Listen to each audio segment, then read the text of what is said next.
trove of documents in David Pecker's office relating to information assembled from all these catch and kill operations against people who potentially had damaging information on the president. You also mentioned that the president was very concerned about the whereabouts of these documents and who possessed them. Does that treasure trove of documents still exist? I don't know. I had asked David Pecker for them. So you would say the person who knows the whereabouts of these documents would be David Pecker? David Pecker, Barry Levine, or Dylan Howard. Okay, thank you. Secondly, I want to ask a little bit about your conversation with my colleague from Missouri about asset inflation. To your knowledge, did the president ever provide inflated assets to an insurance company? Yes. Who else knows that the president did this? Alan Weisselberg, Ron Lieberman, and Matthew Calamari. And where would the committee find more information on this? Do you think we need to review his financial statements and his tax returns in order to compare them? Yes, and you'd find it at the Trump org. Thank you very much. The last thing here, the Trump Golf Organization currently has a golf course in my home borough of the Bronx, Trump Links. I drive past it every day going between the Bronx and Queens.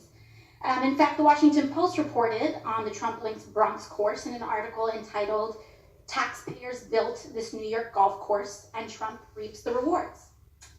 That article is where many New Yorkers and people in the country learned that taxpayers spent $127 million to build Trump Links in a, quote, generous deal, allowing President Trump to keep almost every dollar that flows in on a golf course built with public funds. And this doesn't seem to be the only time the president has benefited at the expense of the public. Mr. Cohen, I want to ask you about your assertion that the president may have improperly devalued his assets to avoid paying taxes. According to an August 21st, 2016 report by the Washington Post, while the president claimed in financial disclosure forms that Trump National Golf Club in Jupiter, Florida, was worth more than $50 million, he had reported otherwise to local tax authorities that the course was worth, quote, no more than $5 million. Mr. Cohen, do you know whether this specific report is accurate? It's identical to what he did at Trump National Golf Club at Briarcliff Manor. Do you know, to your knowledge, was the president interested in reducing his local real estate bills, tax bills? Yes. And how did he do that? What you do is you inflate the value of the asset, and then you put in a request to the tax department for a deduction. Thank you.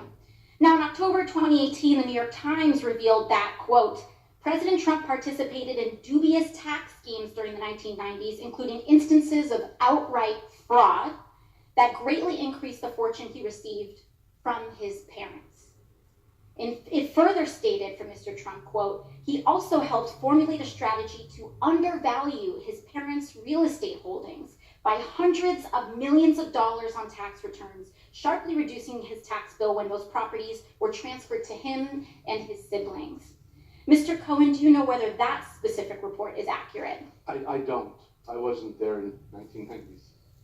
Who would know the answer to those questions? Alan Weisselberg.